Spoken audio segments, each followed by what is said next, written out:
नमस्कार दोस्तों, हरे कृष्णा। राधे कृष्णा ब्लेसिंग्स में आप सबका स्वागत है। आज मैं आपको एक भोले से भक्त की कहानी सुनाऊंगी। कहानी सुनाने से पहले जिसने चैनल को सब्सक्राइब नहीं किया है, जो चैनल पे नए हैं, प्लीज चैनल को सब्सक्राइब कर लें और अगर वीडियो अच्छा लगे तो उसे लाइक और शेयर जरूर करें। एक गांव में एक आदमी रहता था, भोला नाम का। वो जैसा उसका नाम था वैसा ही उसका व्यवहार भी था। वो ना ही लोगों से चालाकियां करना जानता था और ना ही किसी की चालाकियां समझ पाता था। वो लकड़हारा था, तो लकड़ियां काट के बेचकर जो उसको पैसा मिलता था उससे वो अपना गुजारा करता था। और वो भगवान का भी बहुत बड़ा भक्त था। अपने घर में सुबह शाम पूजा पाठ किया करता था और हफ्ते में एक बार गांव में जो मंदिर था वहां पे भी वो जाया करता था दर्शन करने को। तो ऐसे ही एक बार वो लकड़ियां काट कर आया जंगल से, तो वो मंदिर गया भगवान के दर्शन करने के लिए। तो मंदिर के अंदर जाते ही उसने देखा कि मंदिर में भगवान जी के आगे तो बहुत सारा धुआं हो रखा है, धूप जली हुई है, दीपक जले हुए हैं, अगरबत्तियां जली हैं, जिससे पूरे मंदिर में धुआं ही धुआं हो रखा है। तो उसने हाथ जोड़े भोला ने और भगवान जी को बोला कि भगवान जी, ये तो आपके साथ बहुत गलत हो रहा है। इस धुएं से तो आपको बहुत दिक्कत हो रही होगी, आंखों में भी जलन हो रही होगी और सांस लेने में भी तकलीफ हो रही होगी। तो आप आज ऐसा करो, आज आप मेरे साथ भोजन करने मेरे घर चलो। भोला के उस भोलेपन को देखकर भगवान जी प्रकट होते हैं और तो भगवान जी उससे कहते हैं कि ठीक है भोला, तुम ऐसा करो, घर जाओ, भोजन तैयार करो, उसके बाद तुम मुझे बुलाने आ जाना। भोला बहुत खुश हो जाता है और खुश होकर वो घर की ओर चला जाता है। रास्ते में वो सारा सामान खरीदता है भोजन बनाने का और घर जाके भोजन तैयार करता है और वापस फिर मंदिर की ओर लौट जाता है भगवान जी को बुलाने के लिए। तो रास्ते में जब मंदिर की तरफ जाता है वो, तो रास्ते में उसे एक बच्चा मिलता है। वो बहुत रो रहा था भूख से। तो भोला को वो बोलता है कि मुझे बहुत भूख लगी है। तो भोला उसे अपने घर ले जाता है, उसे जो भोजन उसने तैयार किया होता है उस बच्चे को खिलाता है। फिर उसके बाद वो मंदिर की तरफ फिर चलता है कि चलो अब भगवान जी को मैं बुला लाता हूँ, वो भी भोजन करेंगे। फिर रास्ते में देखता है उसे एक बूढ़ा आदमी मिलता है। वो भी भूख से बहुत परेशान था, रोने लगता है वो। तो भोला उसको भी अपने घर ले जाता है और भोजन करवाता है। फिर उसके घर में तो भोजन खत्म हो गया था जो उसने तैयार किया था। तो भोला पंसारी की दुकान पे सामान लेने के लिए जाता है और साहूकार से कहता है कि आज मेरे घर भगवान जी खाने पे आने वाले हैं, तो आप मुझे भोजन की सामग्री दे दीजिए। पैसे मेरे पास है नहीं, वो मैं आपको कल लकड़ियां बेचकर जो भी पैसा मिलेगा वो मैं आपका चुका दूंगा।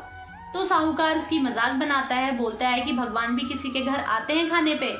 तो भोला बोलता है बड़े भोलेपन से कि नहीं, भगवान जी तो आज मेरे घर आएंगे, उनने मुझे वादा किया है, तो वो मेरे घर जरूर आएंगे। तो जो साहूकार था वो कहता है कि ठीक है, अगर तुझे चावल चाहिए तो सामने जो बोरियां पड़ी हैं सारी बोरियां उठाकर अंदर रख दे, उसके बदले मैं तुझे सामान दे दूंगा। तो भोला बड़ी जल्दी जल्दी सामान उठाकर, जो बोरियां उसकी उठानी होती हैं वो सारी उठाकर उसके अंदर रख देता है।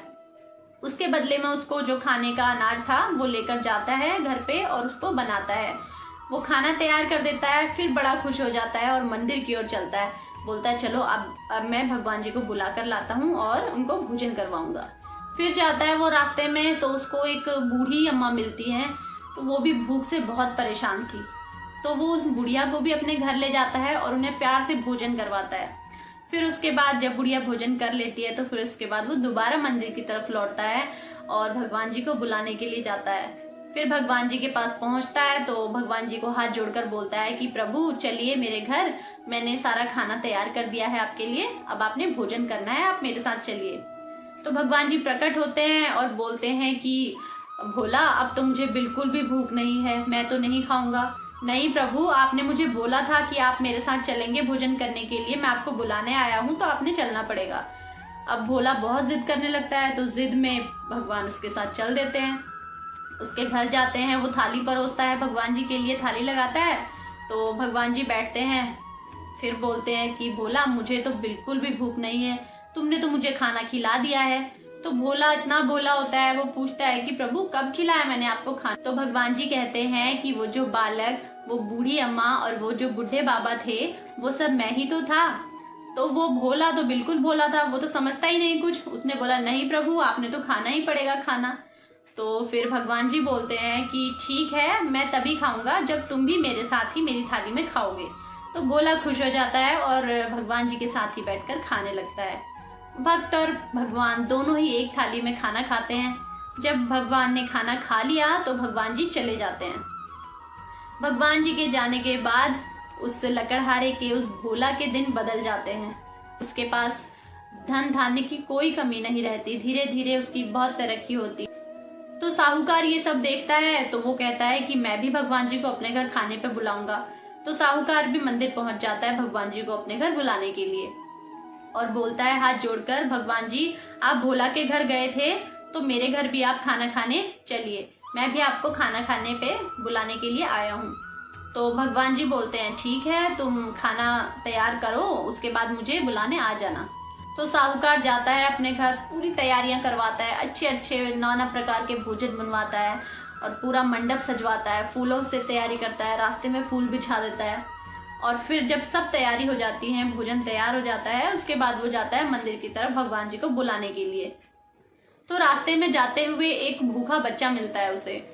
तो उस बच्चे को वो धक्का मार देता है और उसको डांट टपट के भगा देता है वहां से। वैसे ही जैसे भोला को रास्ते में मिले थे वो बुजुर्ग आदमी और बुढ़िया, वो दोनों भी मिलते हैं साहूकार को, तो उनको भी वो डांट कर भगा देता है। तो फिर उसके बाद वो मंदिर पहुंचता है और हाथ जोड़ता है, बोलता है कि भगवान जी अब मेरे घर में सब खाने का जो है प्रबंध हो चुका है, तैयारी हो चुकी है, आप अब मेरे साथ चलिए। तो भगवान जी कहते हैं मैं तो तुम्हारे पास आ ही रहा था, तुमने मेरा अपमान किया, तिरस्कार किया, तो मैं तुम्हारे घर नहीं आ सकता, मैं तुम्हारे पास नहीं आऊंगा। तो ये थी आज की कहानी एक भोला की।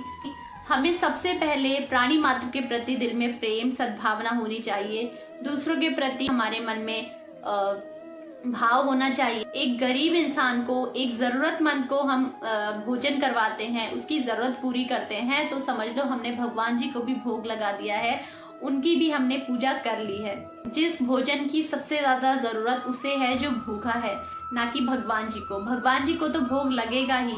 सबसे पहले अगर सामने हमारे जो है उसको हमने नहीं देखा, उसको हमने नहीं खिलाया, उसकी अगर हमने मदद नहीं की तो कोई फायदा नहीं। हमने भगवान को कितना ही चढ़ावा चढ़ा लें, कितना ही भोग लगा लें।